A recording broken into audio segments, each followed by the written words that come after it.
everyone. I'm going to make this as short and sweet as possible. Basically 2 days ago my poor little hamster passed away in my arms. I've had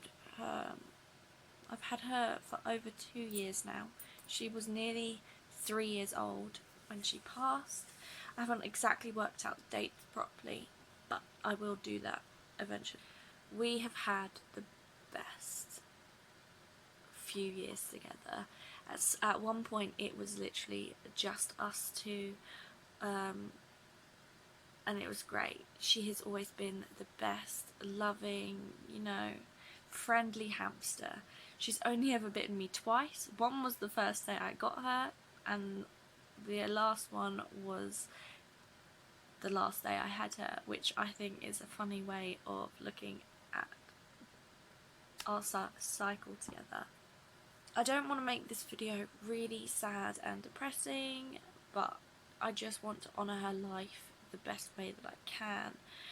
You're going to see after this the clips that I've taken. I've buried her in the back garden just under our vegetable patch, because I didn't want to lose her, basically. I stuffed the box, you'll see, with some bedding to make it comfortable, and I've put a little tezzy in there that I went and bought so that she can be comfortable and not alone. We also lit an earth candle, which will be shown right at the end. Basically, this is where you dig a little hole, put melted wax in the hole and put a wick in there and light it. It lasts as long as a tea light, but then when you pull it out, apparently it makes like a little candle that I can keep. I'm going to quickly go over what happened over the past couple of weeks so that you can understand why she passed away. As many people who know hamsters know, that their lifespan is very short. It's approximately 2 years to 3 years. So she has very well fulfilled her expectancy. Over the past couple of months, I've noticed that she's not eating as much, or she is eating, but she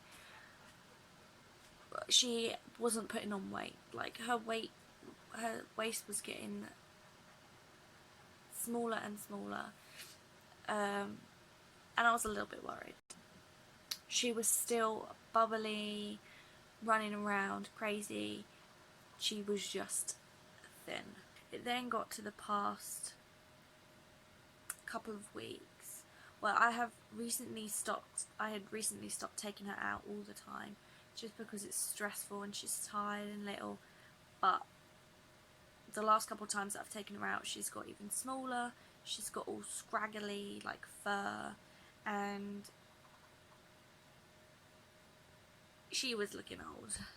So the last time that I got her out was actually the evening that she passed away. She passed away in my hands, sort of cradled on my lap, and it was very emotional. When I got her out of the cage, she was asking to come out, so normally I would only get her out when she asks, because she knows when she wants it. And I got her out, and her left eye has been playing up like it was always kind of permanently closed, and it was. She looked very, very skinny and a little bit grey. Her fur turned a little bit grey. She's always been like bright orange, so to me she looked paler.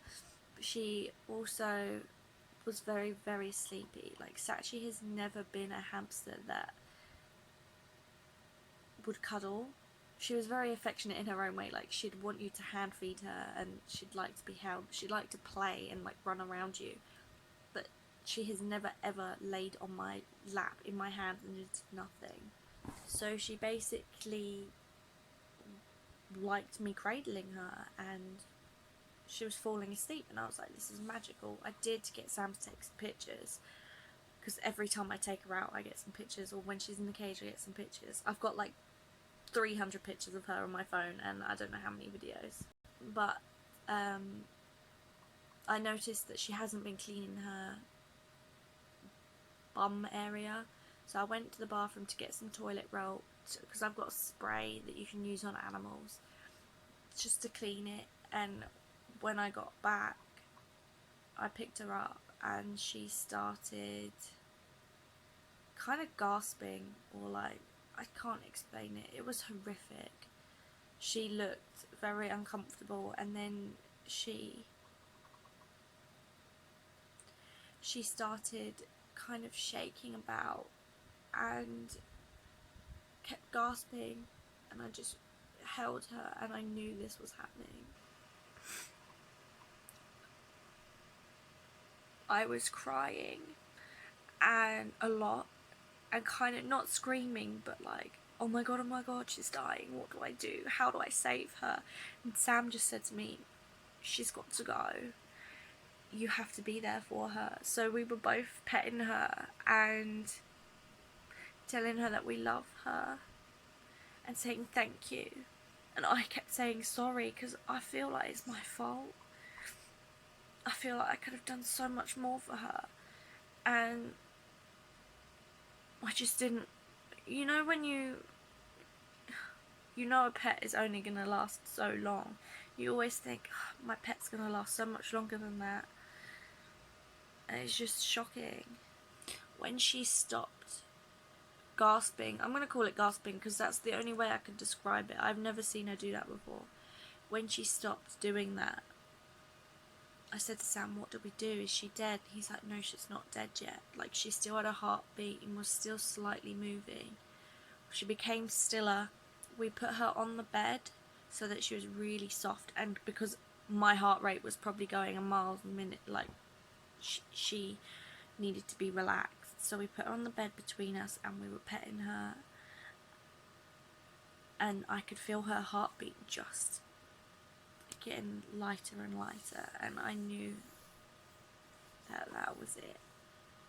So it actually happened, I think, like, it must be like 10-11 o'clock in the evening. It was really late, so we couldn't go outside and bury her, and I didn't have the stuff. So what Sam did is he put her back in her cage in her favourite little house. It's like a little carrot cottage thing that is made out of cardboard and hay, and I covered over her cage with a nice sheet, and then I went and got the box and everything the next day.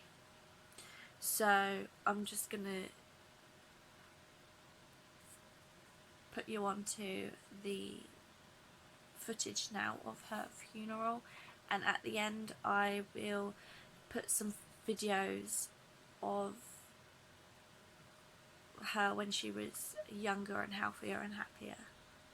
Thank you so much for watching, and if any of you are finding it hard, if you've lost a pet or need advice on anything, just hit me up below and I'll do my best.